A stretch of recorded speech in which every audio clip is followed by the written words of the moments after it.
June 13, 1944, Normandy. The hedgerows breathe fog, the morning still wet from rain. A British armored column winds through the narrow lanes near Villers-Bocage. Cromwells, Shermans, half-tracks. The air is heavy with tension and diesel. The war has been ashore for barely a week. The Allies are still clawing inland from the beaches, their armored spearheads probing through the labyrinth of French bocage, ancient farm walls, hedges thick as fortifications. Up on a ridge above the road, hidden in tall grass, a single tank waits. Its crew, 5 men in black uniforms, speak softly, barely moving. Inside the steel shell, the heat builds. The gunner squints through the optics, his voice low. "Range, 800 meters." The commander peers through the cupola. He's 30 years old, square-jawed, unshaven, and infamous. Michael Wittmann, Tiger Ace of the 101st SS Heavy Panzer Battalion.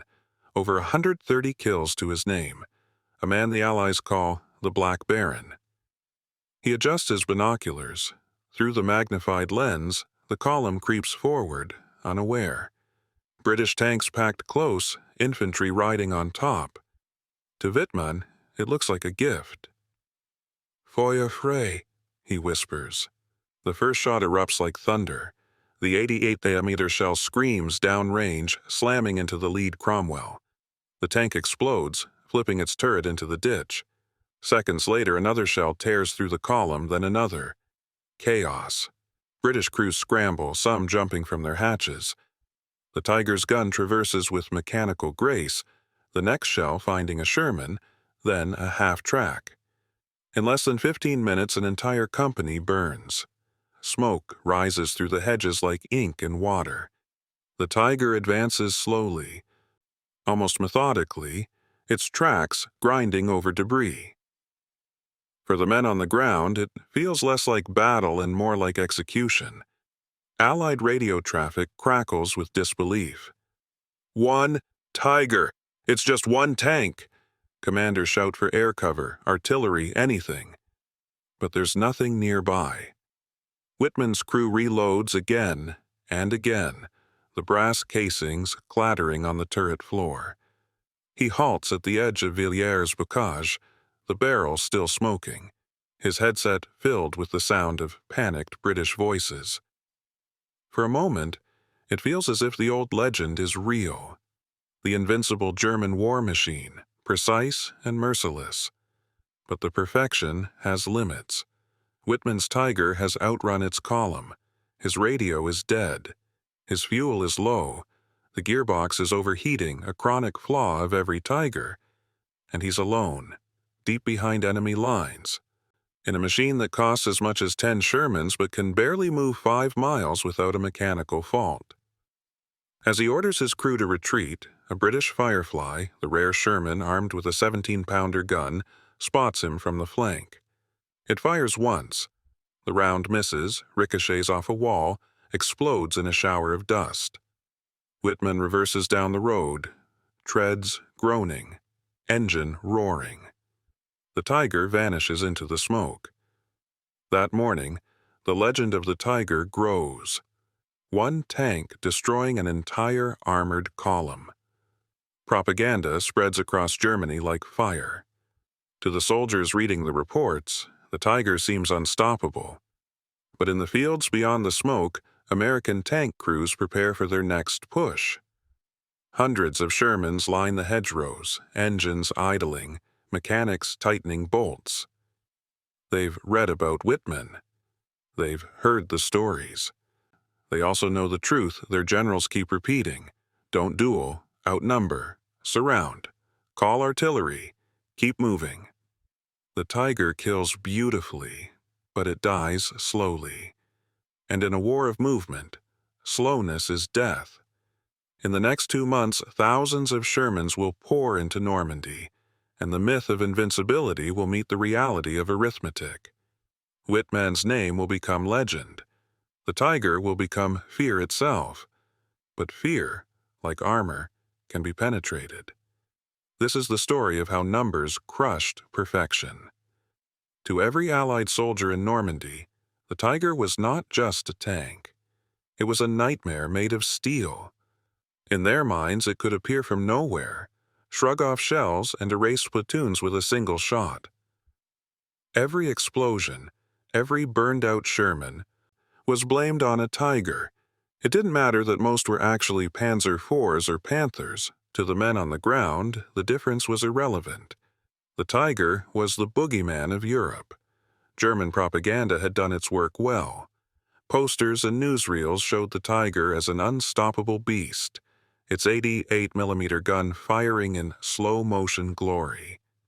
Wehrmacht officers spoke of it as the guardian of the Reich. The myth spread faster than the tanks themselves.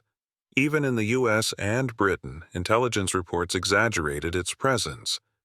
Allied newspapers described a new German supertank prowling the French countryside. Pilots claimed to see them by the dozen. In truth, there were never more than 134 Tigers in all of Normandy. But fear multiplied them, and in that fear was the first illusion, that the Tiger was everywhere and that nothing could kill it. The second illusion was worse, that its perfection made it eternal. About the Tiger, I had indeed been an engineering marvel when it debuted in 1942. Its armor was twice as thick as anything the Allies fielded. Its main gun, the 88mm KWK-36, could destroy a Sherman or T-34 from over 1,500 meters away. At that range, Allied crews couldn't even see the flash before their tanks exploded. In duels, the Tiger was devastating. A single one could kill 5 Shermans before being knocked out. In open terrain, it was a god. But Normandy was not open terrain. It was hedgerows, mud, narrow roads, and blind corners, a place where even giants could trip. The same features that made the Tiger terrifying also made it fragile. Its armor was immense, but its transmission couldn't handle the strain. Its turret traverse was slow.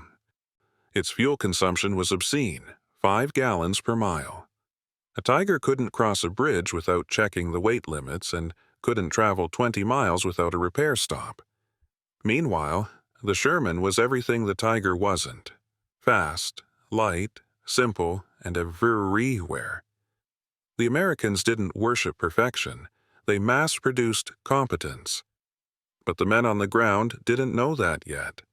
In June 1944, when the Shermans first rolled inland from Omaha and Gold Beach, they were ambushed again and again. Hidden Tigers blew holes in the armored columns, vanishing before anyone could return fire. Rumors spread through the ranks. You can't hurt them. Tank commanders improvised. They aimed for the tracks, the turret ring, the rear engine plate, anywhere but the front. Infantry called for airstrikes. Artillery officers memorized the Tiger's profile like a religious symbol. Even when a Tiger burned, disbelief followed. A U.S. gunner wrote home, "We hit one today, took 6 rounds. She went up finally. Never thought it could die." That disbelief was the Tiger's greatest weapon.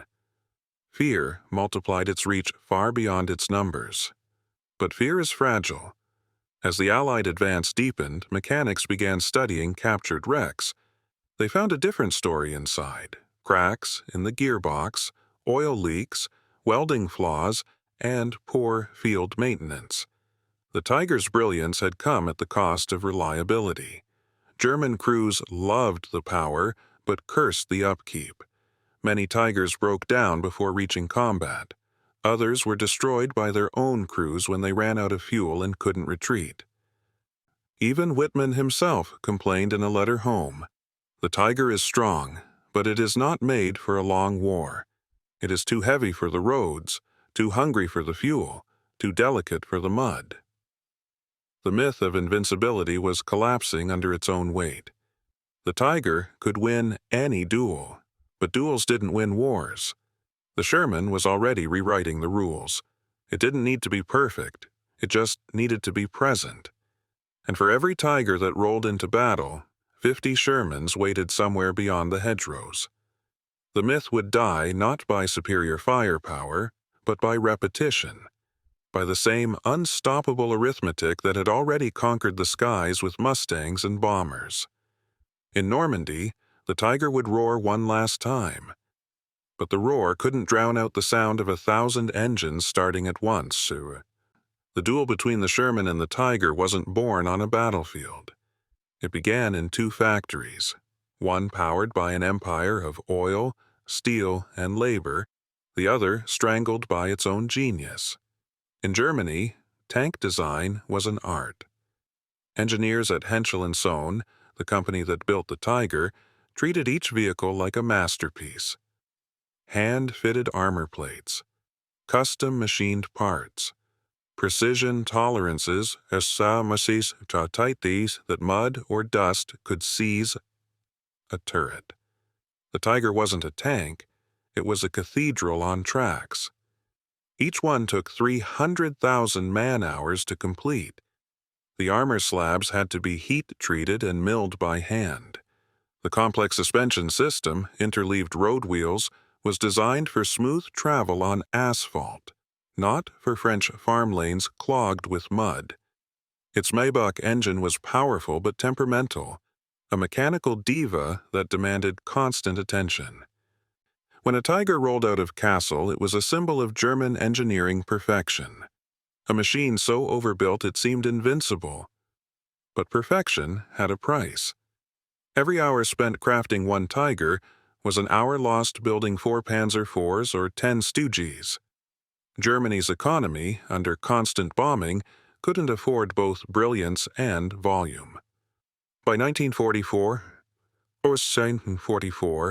factories were running underground, materials were scarce, and fuel convoys were hunted by Allied fighters before they reached the front.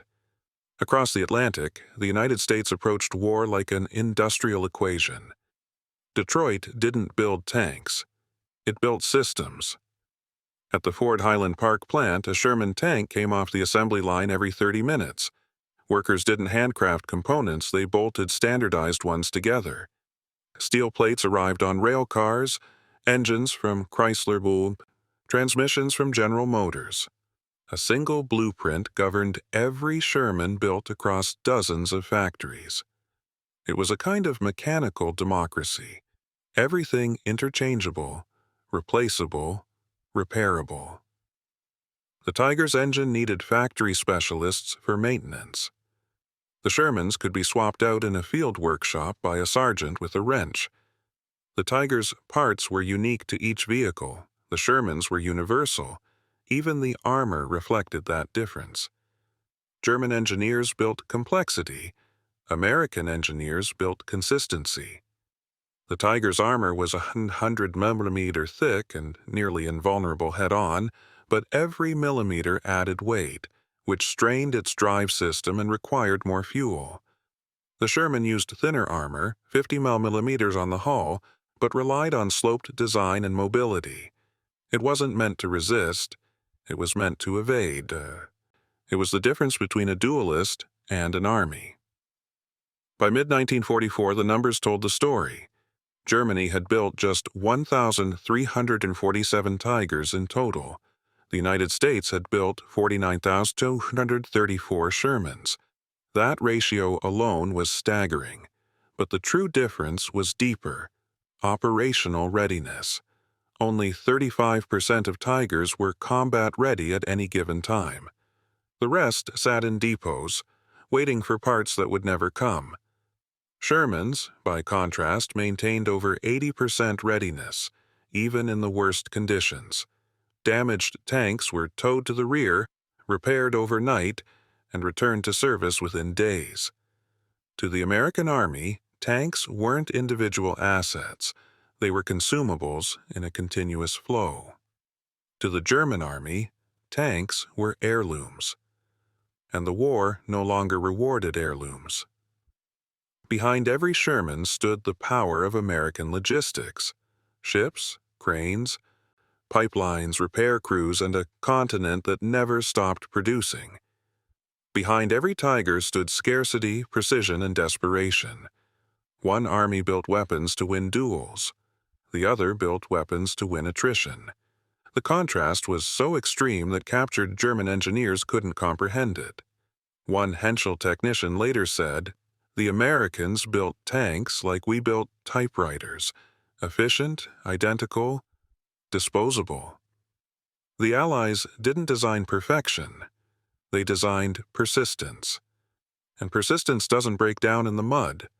In the hedgerows of Normandy, that difference would soon turn theory into survival. Because while the Tiger could dominate a battlefield, the Sherman could saturate it. And war, by 1944 or 1944, was no longer about who built the best tank. It was about who could build one more. War is a story told in numbers. And in Normandy, the numbers were merciless. Every tank, every gallon of fuel, every spare track link became part of the arithmetic that decided who lived and who didn't. Start with production. Tiger Wittmann, 347 built. Tiger II, King Tiger, 489 built. M4 Sherman, 49,234 built. The math was obscene. For every Tiger that left a German factory, 36 Shermans rolled off American assembly lines. Even if every Tiger destroyed 5 Allied tanks, there were still 30 waiting to avenge them. And yet the German crews didn't think in math. They thought in meters and seconds. The Tiger's 88 mm could punch through a Sherman's armor from 2,000 meters, while the Sherman's 75 mm gun could only penetrate the Tiger's side at 500. In a straight duel, the Tiger always won. But duels are luxuries of time, and time was something Germany no longer had. Every Tiger that reached Normandy was a logistical miracle. Each one consumed 500 gallons of fuel for every 100 miles traveled, and there was never enough to spare. Moving them by train required custom flat cars. Driving them risked mechanical failure every 10 miles. Their Maybach engines overheated in the French summer, transmissions seized in hedgerow mud, and their sheer weight tore roads apart. Field reports from panzer units read like autopsies. Engine out at 14 kilowatts, transmission cracked on incline, unable to retrieve due to air attack. For every Tiger destroyed in combat, 2 more were abandoned or sabotaged to prevent capture. Meanwhile, the Sherman's math was elegant in its simplicity. It could drive 120 miles on a single tank of fuel, cross bridges the Tiger crushed, and be refueled from the same trucks that fed the jeeps and half-tracks. Its maintenance manuals were written in plain English, its spare parts interchangeable, and its crew training streamlined to perfection. A Tiger battalion needed 60 trucks of fuel and supplies to stay mobile. A Sherman battalion needed 18. The difference meant that American armor moved like a tide, steady, predictable, impossible to contain. Even in battle, numbers dictated outcomes. The Tiger could fire 8 rounds per minute, but its heavy turret turned slowly, giving agile Shermans a chance to flank. In contrast, the Sherman's 75 mm fired 20 rounds per minute with lightning reloads. Individually weaker, collectively faster. The Allies learned to swarm, a grim tactical math known as 3.1 doctrine. 3 Shermans attacked a single Tiger from different angles. One was bait, one distracted, one killed. It wasn't heroic. It was methodical. U.S. tank commanders started to treat the Tiger as a problem of geometry, not fear. A Tiger faced forward. Its weak points were behind and beside it. The solution was teamwork, radio coordination, and movement. A Tiger that could see one enemy could not kill 3. Even the terrain was against the Germans. The bocage of Normandy, thick hedgerows and narrow lanes, turned the Tiger's long gun into a liability. Its 57-ton frame couldn't pivot or hide easily. The Sherman, lighter and nimbler, could slip through gaps, use speed, and outmaneuver the beast that outgunned it. The Tiger's perfection was built for open steppes and wide fields. not for the claustrophobic green tunnels of France. As the weeks passed, the statistics began to rot the myth. Allied reports counted Tiger kills not in tens but in dozens. Every air sortie, every artillery strike, every bazooka hit from infantry chipped away at its legend. And while the Germans built tanks, America built systems. By July 1944, the U.S. Army's repair depots in Normandy were rebuilding 1,200 damaged Shermans per month. Tanks hit by shrapnel in the morning returned to combat within 72 hours. Crews cycled through new machines like gloves. Same controls, same handling, no downtime. The Tiger couldn't match that rhythm. It didn't fight a war of replacement. It fought a war of attrition, and attrition is where perfection dies. At the strategic level, the Tiger was already irrelevant. For every panzer division deployed, the Allies landed more tanks than Germany could field in a year. Air superiority sealed the rest. Any tank spotted from above risked annihilation. By late summer, the Germans were down to less than 100 operational Tigers on the entire Western Front. When historians later tried to explain the difference, they used simple math. Tiger kill ratio, 5.1 in duels. Sherman replacement ratio, 50.1 in factories. The result wasn't heroism, it was inevitability. The Tiger could dominate a battlefield, but the Sherman could fill it. And in modern war, saturation beats brilliance. Because war doesn't care how many you can kill. It only cares how many you can replace. The Tiger's 88 gun won seconds. The Sherman's production lines won years. August 8, 1944, southern Normandy. Near the village of Saint-Aignan-de-Cras-Mesnil. The wheat fields shimmered gold under a cruel summer sun. Dust hung low in the air. To the east, the British and Canadians were pushing south in Operation Totalize. The armored thrust meant to break the German front and open the road to Falaise. And waiting for them, hidden among the trees of Hill 213, were the last Tigers of the 101st Heavy SS Panzer Battalion, and their most famous commander, Michael Wittmann. 2 months earlier, he'd become a legend at Villers-Bocage, ambushing a British column and destroying 14 tanks in minutes. German propaganda turned him into a national hero, the Tiger of Normandy. His name appeared in every newsreel, but behind the legend was a man exhausted by 2 years of continuous fighting. Commanding a machine that no longer belonged in the war, it was fighting. His Tiger, numbered 007, sat in the wheat, engine idling low. His crew waited in silence. 5 men enclosed in steel, each one knowing that the odds were no longer with them. Ahead of them, Canadian Shermans and British Fireflies rolled across the fields in waves, their tracks grinding the wheat into dirt. The air vibrated with the drone of aircraft and the thud of distant artillery. Wittmann's gunners spotted movement. Sherman tanks, 30 of them, advancing without hesitation. They were spaced wide, communicating by radio, methodical. In the open plains of France, the duel that defined the war was about to play out one last time. Wittmann gave the order, Feuer frei.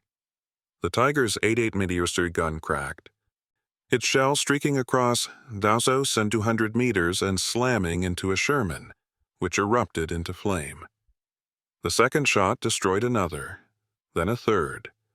3 kills in under a minute. The Tiger advanced, turret turning, the sound of the engine echoing through the valley. Allied tankers called for air support. "Tiger! Tiger!" Their voices strained over the radio. Smoke shells burst, obscuring vision. But this time the enemy wasn't panicking. They were calculating.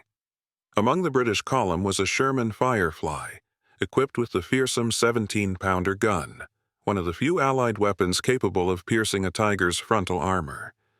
Its commander, Lieutenant Gordon Bannerman, maneuvered through the wheat, using the smoke for cover. Wittmann's Tiger fired again, its 4th kill, then paused to adjust aim.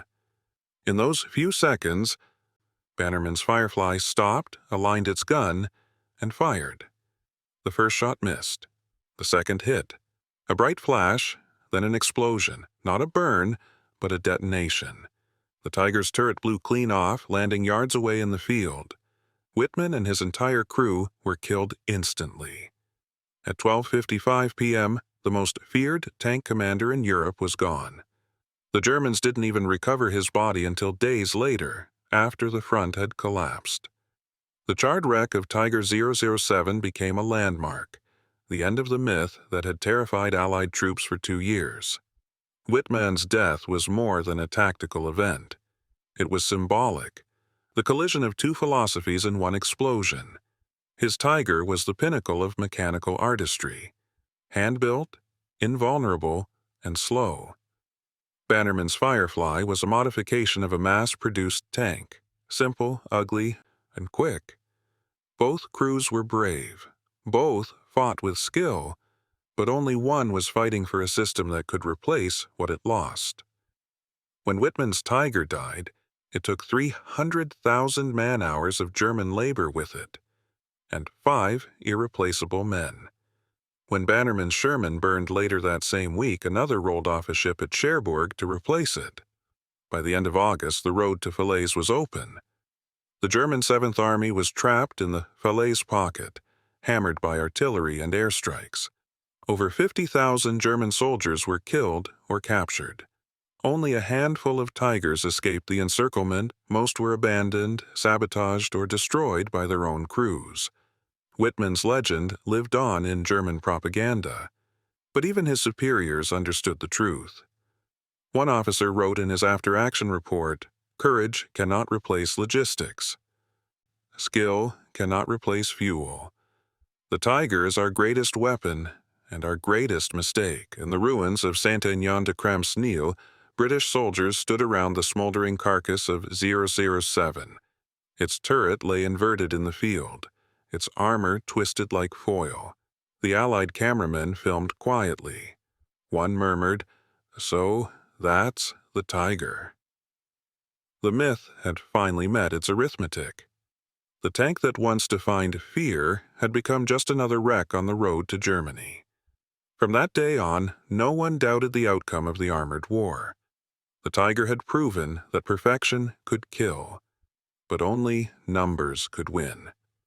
By the time Wittmann's Tiger burned in the fields near Saint-Aignan, the truth was already written in fuel logs and repair reports. The Tiger's brilliance had become its own undoing.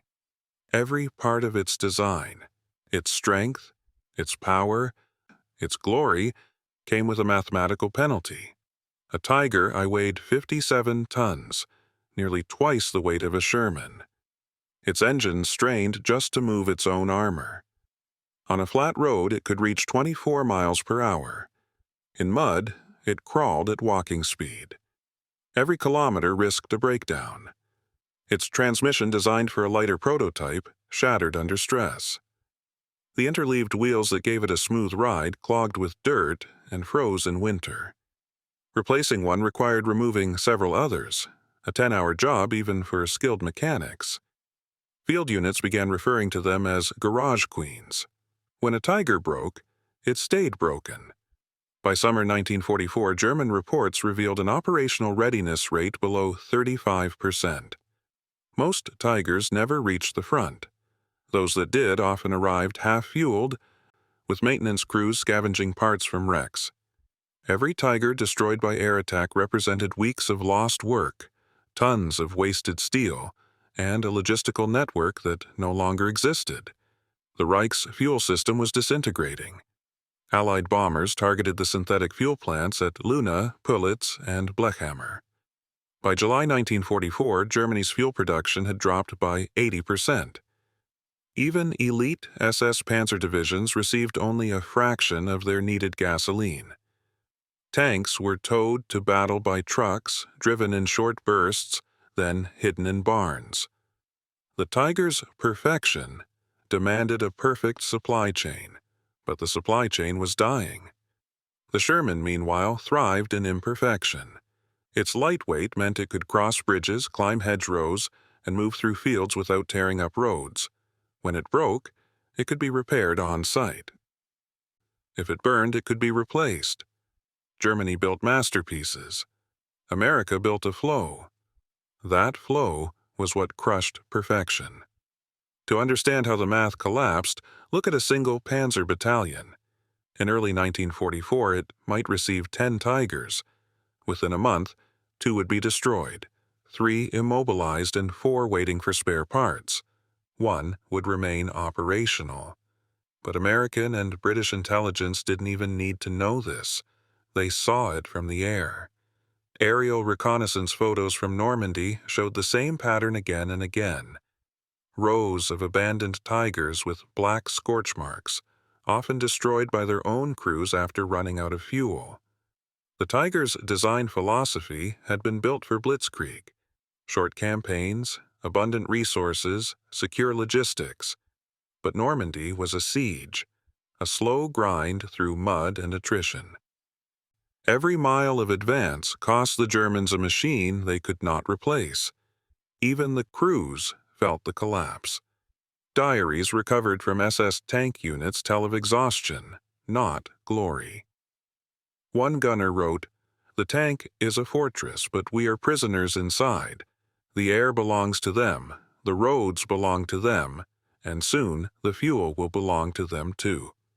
The Tiger's 88mm gun could still destroy any Allied tank, but by late 1944 many Tigers never got the chance to fire it. They were bombed by P-47 Thunderbolts, strafed by Typhoons, or hit by artillery before they ever saw an enemy. The perfection that had once inspired fear now guaranteed defeat. Each Tiger demanded 8 tons of steel and 3 skilled crews to build and maintain. Every Sherman demanded 1 ton of steel per crewman and could be operated by soldiers trained in 6 weeks. Perfection was costing the Reich more than it could pay. As Allied forces advanced across France, the Germans tried to compensate with an even heavier machine: the Tiger II, or King Tiger. It was an engineering marvel with 109 millimeters of armor and a gun capable of killing anything in existence. It also weighed 70 tons and broke bridges beneath it. It was the perfect metaphor for the German war effort. A weapon so advanced it collapsed under its own weight. The American answer wasn't to build a bigger tank. It was to build more of the same. To the German eye, this was insanity, sending inferior tanks against superior ones. But the Americans understood something the Germans never could. War wasn't about technical advantage anymore. It was about operational rhythm. The Tiger could dominate a battle for 20 minutes. The Sherman could fight a campaign for 20 weeks. By September 1944, the Luftwaffe couldn't protect supply lines. Railways were shattered, and the roads were clogged with burning armor. Panzer units were forced to destroy their own tanks rather than let them fall into Allied hands. The Tiger's power had turned into paralysis. One German officer summed it up with bitter precision: "We built tanks to win battles. The enemy built tanks to win wars. And wars are not decided by how well something works. They're decided by how long it can keep working." Normandy, July 1944. The hedgerows were still wet from last night's rain, their roots thick as walls. The American 2nd Armored Division was advancing through the narrow lanes south of Saint-Lô, the same terrain where dozens of Shermans had already burned. The crews knew the stories. They'd seen the wrecks: blackened hulks, turrets twisted, grass growing through the hatches. They'd all heard the same line whispered in foxholes and field kitchens: "A Sherman burns. A Tiger kills." But the men inside the 2nd Armored didn't think in myths. They thought in systems. Private John McElroy, gunner on a Sherman nicknamed Betsy, described it simply: "We don't fight alone. We fight as a machine, a big one, and our tank is just one cog in it." Every cog turned in rhythm. When McElroy's tank rolled out of its bivouac at dawn, It did so after a supply truck had arrived overnight with 200 gallons of fuel and boxes of 75mm shells. Mechanics had swapped a damaged trackpad in minutes. Radio operators updated maps. Forward observers coordinated with artillery. Infantry scouts moved ahead. Nothing glamorous. Everything efficient. At 0900, Betsy crept down a hedgerow lane, the air thick with the smell of oil and crushed leaves. Overhead, P-47s prowled, circling like hawks. On McElroy's flank, 3 other Shermans followed. A platoon, not individuals. They moved like one creature, the lead tank scanning, the second covering, the third watching for ambush. Every crewman trusted the next tank to do its job. A flash, an explosion to the left. A shell slammed into the lead Sherman, blowing its track off and throwing dust skyward. "Tiger!" someone yelled over the radio. McElroy's commander, Lieutenant Tom Reed, didn't panic. He barked orders. "Smoke out! Flank left! Air support, grid 6-2!" 2 Shermans fired smoke shells, blinding the German gunner. The rest pivoted, engines roaring, cutting through the bocage toward a side lane. Within seconds, 3 tanks were maneuvering to attack from different angles. The Sherman dance, as the crews called it. From behind a hedgerow, McElroy caught a glimpse. A dark shape, the glint of an 88mm barrel.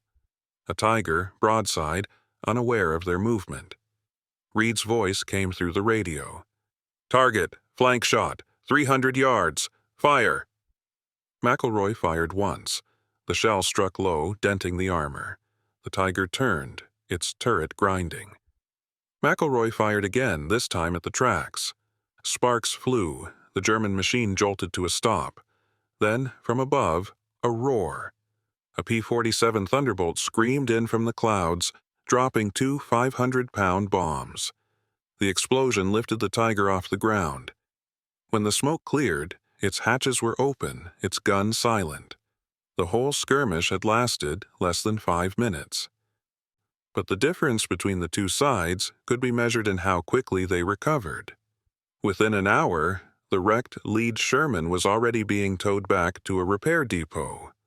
The damaged Tiger would never move again. By evening, Betsy had been refueled and rearmed. McElroy's crew sat in the shade of their tank, eating rations, the radio playing Glenn Miller through the static. Half a mile away, German tankers were still trying to refuel what remained of their vehicles from horse-drawn wagons. That was the real secret of the Sherman. Not speed, not firepower, rhythm. Every tank in the division was part of a moving organism. Tanks, trucks, engineers, medics, mechanics, all operating in continuous motion. The Americans didn't just fight battles, they flowed through them. The Sherman was never meant to win glory in single combat.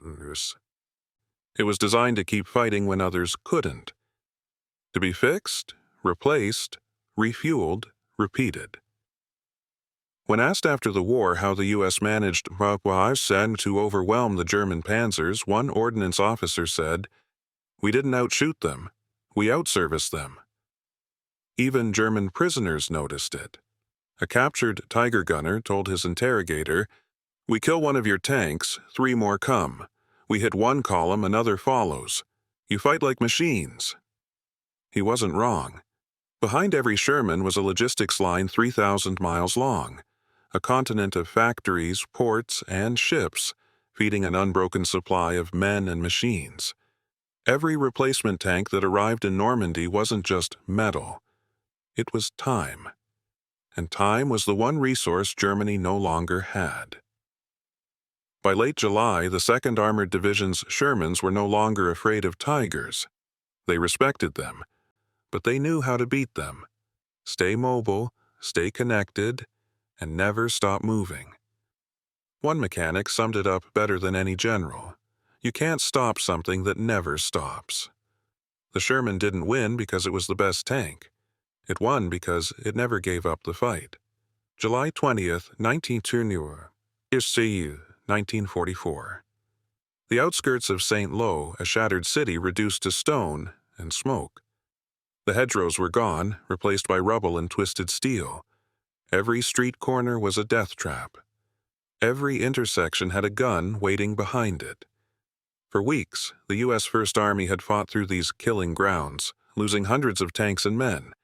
The Germans had dug in among the ruins with Panthers, Tigers, and anti-tank guns covering every approach. The Shermans learned to adapt. They called it the 3-1 rule: never engage a Tiger alone. 3 Shermans attack from 3 directions. 1 draws fire, 1 maneuvers for the side shot, 1 finishes the kill. It wasn't courage, it was geometry.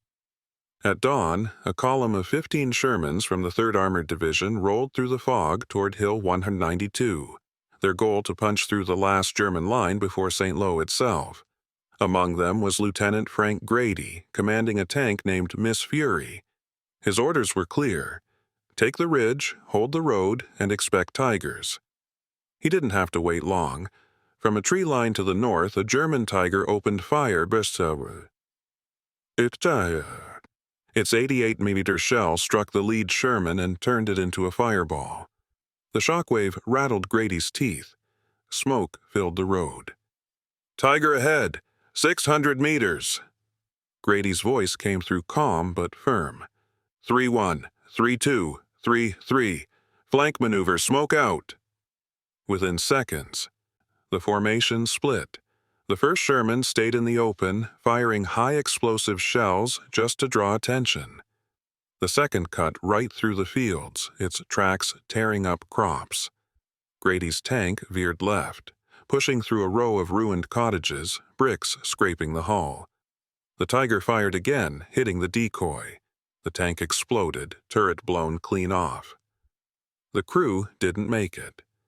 But in those seconds, the other 2 Shermans were already closing in. Grady spotted the Tiger's silhouette through the mist, the massive turret turning slowly, its long barrel searching. He aimed for the flank. "Range, 200!" His gunner fired. The first shell ricocheted off the side armor. The Tiger pivoted, its turret whining. "Again?" The second shot hit the turret ring. Sparks, smoke. The Tiger stopped moving. The 3rd Sherman arrived behind it. A perfect angle. The gunner fired an armor-piercing round. It struck the engine deck, and this time the Tiger erupted. Smoke, fire, black flames licking out from the vents. "Target destroyed," came the voice over the radio. Grady looked at the burning wreck through his periscope. It was a monster brought down not by luck, but by repetition, by a rule written in blood and experience. He keyed his mic. "Good work, boys. Remember the rule. We never fight fair." That day, the 3rd Armored advanced 3 miles and destroyed 6 German tanks, losing 4 of their own. It wasn't clean, and it wasn't glorious, but it was victory by attrition, the American way. Later, when the engineers examined the battlefield, they found something strange. The Tiger's gun barrel was still hot. Its crew had never stopped firing. Even in defeat, the machine had fought perfectly. But perfection doesn't multiply. In a single day, Germany lost 6 tanks it could never replace. The U.S. replaced 4 by the next morning. Behind Grady's platoon, supply trucks rolled in: fuel, ammunition, food, spare parts. The system kept moving, like an engine that never idled. By nightfall, St. Lo was in American hands. The city was gone, reduced to gray dust, but the road south, toward Avranches and the breakout to the Loire, was open. The German defense line, once anchored by Tigers and Panthers, was collapsing. Each tank lost now mattered more than 10 replacements the Reich didn't have. For the Allies, the victory at St. Lo wasn't just tactical, it was symbolic. It proved that the Tiger's terror could be contained, calculated, and beaten through process. War was no longer the domain of lone heroes or aces. It was a factory of movement, coordination, and endless supply. The 3.1 rule would be written into U.S. Army doctrine after the war, not as a symbol of fear, but as a formula for control. Grady never saw himself as a hero. In an interview decades later, he said, "The Tiger was a masterpiece, but war isn't about masterpieces. It's about who can show up again tomorrow." And in Normandy, it was always the Americans who showed up tomorrow, and the next day, and the next. By the end of July, the road to Avranches was open, and the German 7th Army was in retreat. The Tiger still killed Shermans, but for every Tiger that fought, 10 Shermans surrounded it, and the math of destruction was closing like a vice. By August 1944, the Tiger's shadow stretched no farther than its rangefinder could see. What began as a symbol of dominance had turned into a relic, a weapon too perfect for a war that had outgrown perfection. On paper, the Tiger was still everything its creators promised. Its gun could kill at a mile. Its armor was proof against nearly every Allied shell. Its psychological impact remained enormous, but paper didn't win wars anymore. Production lines did. Germany was bleeding from 1,000 cuts, and every one of them was industrial. Allied bombers smashed steel mills, rail hubs, and fuel plants. What few Tigers left the factories arrived half-assembled, missing optics or engines. Others sat on flat cars destroyed by air attacks before their first battle. Meanwhile, in the fields of Normandy, the Shermans kept moving. Endless, ordinary, and absolutely unstoppable. For the German tankers, the change was physical. Where they once met small armored formations, now the horizon filled with movement. Columns of Shermans, half-tracks, and trucks. Each one had radios, spare parts, and fuel. The Tiger still fought duels. The Sherman fought campaigns. Perfection was supposed to be invincible. But invincibility means nothing when you can't be everywhere. By August, the Allies had 7,500 tanks in France. The Germans had fewer than 700. Of those, only 50 Tigers remained operational. That ratio wasn't courage, it was math. The Tiger's kill ratio, 5 Shermans for every Tiger, was meaningless now. The math worked against it from the start. 5 Shermans destroyed meant 5 more arriving on ships from Southampton the next morning. Each Tiger lost meant a hole Germany could never fill. The duel between Tiger and Sherman had ceased to be tactical. It had become philosophical, a clash between artistry and automation. The Tiger represented a world where craftsmanship equaled strength, where engineers and aces defined victory. The Sherman represented a world where systems and logistics replaced heroes. One was designed to dominate battlefields. The other was designed to never stop showing up. When American generals studied the post-Normandy reports, they found a pattern that shocked them. The Shermans that survived longest weren't the ones with the best crews. They were the ones with the fastest resupply. Fuel, ammo, and repair time predicted survival better than armor thickness or gun caliber. The war had evolved into pure arithmetic. That arithmetic destroyed the Tiger. Every German tank loss required a web of rail transport, skilled mechanics, and fuel convoys that no longer existed. Every Allied tank loss required a phone call and a ship from England.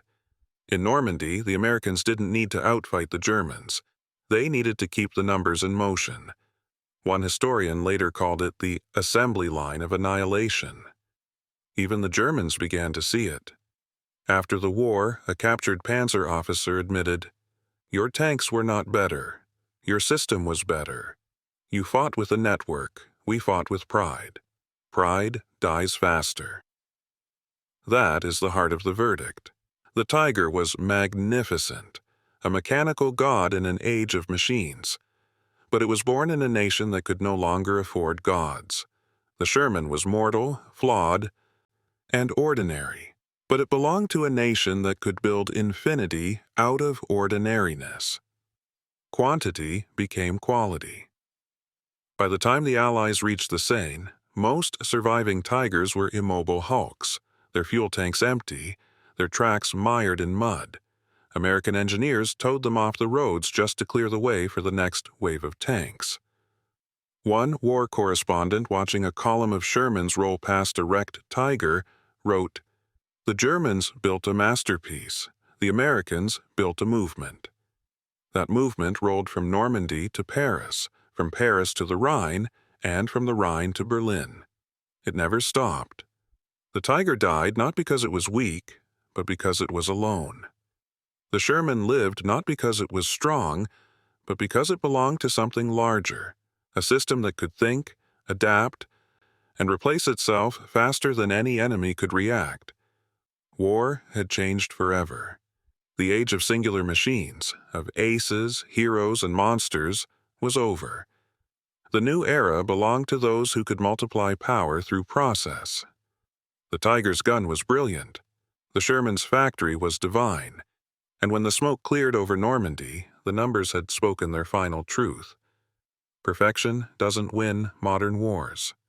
Continuity does. By the fall of 1944, the fields of Normandy were littered with carcasses, burned-out Shermans, gutted Tigers, twisted tracks half buried in mud. The hedgerows that once echoed with the clang of tank battles now lay silent, broken only by the hum of aircraft overhead. The tank war had been won not by firepower, but by flow, not by fear, but by repetition. The Tiger proved that perfection can terrify. The Sherman proved that systems can endure. And endurance, in modern war, is the only perfection that matters. In a single summer, the Allies rewrote the laws of armored warfare. They had turned the battlefield into a factory, one where movement replaced mastery. By August's end, the Tiger's mechanical growl had faded, drowned out by the steady thrum of 1,000 V8 engines and the whine of planes above. Those planes were the future. P-47 Thunderbolts, Typhoons, and Mustangs crisscrossed the sky, strafing retreating columns, blasting bridges, turning steel into vapor. Every Tiger that broke down became a target marker. Every Sherman advance called for air cover instead of more tanks. The evolution was complete, from duels in hedgerows to death from altitude. The Tiger had been the last stand of the armored aristocracy, machines of beauty and terror, built in workshops for knights in steel. The Sherman was the first citizen of the industrial age, practical, replaceable, and part of something infinitely larger than itself. When the last Tiger was dragged off the road near Falaise, its engine silent, the world it represented died with it. War had changed shape. It would never again belong to the few who could build perfection, but to the many who could sustain it. As the Allied columns pushed east toward Paris and beyond, a new roar filled the air. Turbochargers, bombs, and rockets, the next iteration of mechanized death.